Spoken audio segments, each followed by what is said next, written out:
Hey YouTube, Beardmaster180 here with my DVD new releases review for the week of January 18th, 2011.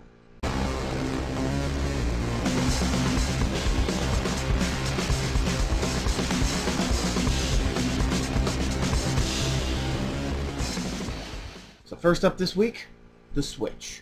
The Switch stars Jason Bateman as Wally, a neurotic, slightly pessimistic guy who is best friends with the girl of his dreams, Cassie, played by Jennifer Aniston, but he just can't bring himself to admit his feelings.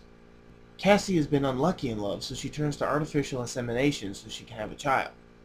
At the insemination party, I guess that's what all the girls are doing these days, Wally gets extremely wasted and winds up switching the donor's ingredient with his own, blacking out, and then becomes completely unaware of what he's done. After 7 years go by, Wally meets the child Sebastian and starts noticing similarities that they share. And the two start to connect, and the movie goes from there. Now, to me, Jason Bateman can be hit or miss. In this, he's both. At the beginning, he just annoyed the hell out of me. But once Sebastian is thrown into the mix and the two form their father-son bond, Bateman becomes more likable. As for Aniston, she does a good job as well, but she's the typical rom-com female lead character. Now, as for the movie as a whole, I found it quite enjoyable. It still follows the rom-com dramedy formula, but it adds something not typically added. It adds heart. The characters are not just generic cutouts. There's a lot of real emotion shown, mostly between Wally and Sebastian.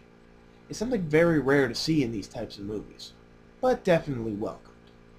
Now, there are still a few flaws. The movie does seem to drag a bit, mostly in the middle, and there isn't too much humor.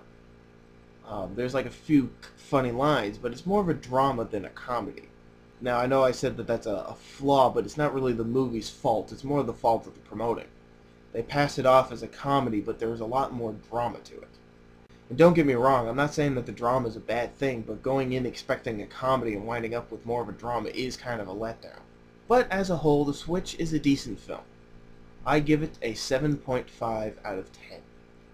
Next up is Takers. Takers follows a group of professional thieves who just completed a job and are living the life, until an old member is released from jail and he tells them that he has plans for a big score. As the team plans their heist, they wonder if their old comrade is trustworthy, while a cop inches closer and closer to bust them. Now, personally, I did not expect too much from Takers. I was just hoping for an entertaining heist movie like The Italian Job or The Score. Instead, this movie was a major letdown. The characters were bland and devoid of any real emotion. The action was filmed way too shaky, and the editing was just sloppy. There's about 3 plot points that have no purpose in the movie whatsoever. The main plot itself is predictable and weak. In fact, more time was spent on the 3 pointless plot arcs than the actual planning for the heist. And that's what I love most about a heist movie, is the planning scene. The planning scene in this was about 5 seconds, and the plan itself was a rip-off of the Italian Job remake. And they don't even hide it. There is literally a scene before the heist description is even explained where one character goes, "I say we go Italian Job." Come on! If you're gonna rip something off, at least try and hide it. Overall, I give Takers a fail. It's not even worth grading. If you like movies like The Score or The Italian Job, go watch them. Skip this crap. Finally, we have Buried. Buried stars Ryan Reynolds as Paul Conroy, an American truck driver who was delivering supplies in Iraq when he's captured and buried alive in a wooden coffin with a lighter, a cell phone, and a depleting oxygen supply. And plot-wise, that's about it. Now, Buried is filmed entirely inside the coffin, with basically only Ryan Reynolds to carry the entire film. There are other voices, but we, the audience, only interact with Reynolds. Now, when I first heard of this movie, and basically everything I just said, I thought, how could you possibly expect that to be not boring?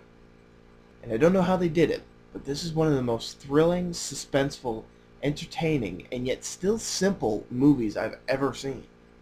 Ryan Reynolds is one of my favorite actors, and in this he gives the performance of his life. Being that the entirety of the film is in this coffin and you get a sense of what he's going through, it just makes the performance that much more believable. And even though the movie has this very dark and depressing tone, some humor is surprisingly still able to resonate. Also, for being in a cramped space, a lot of impressive camera angles are pulled off. Now, this is director Rodrigo Cortez's directorial debut, so I can't wait to see what he does next.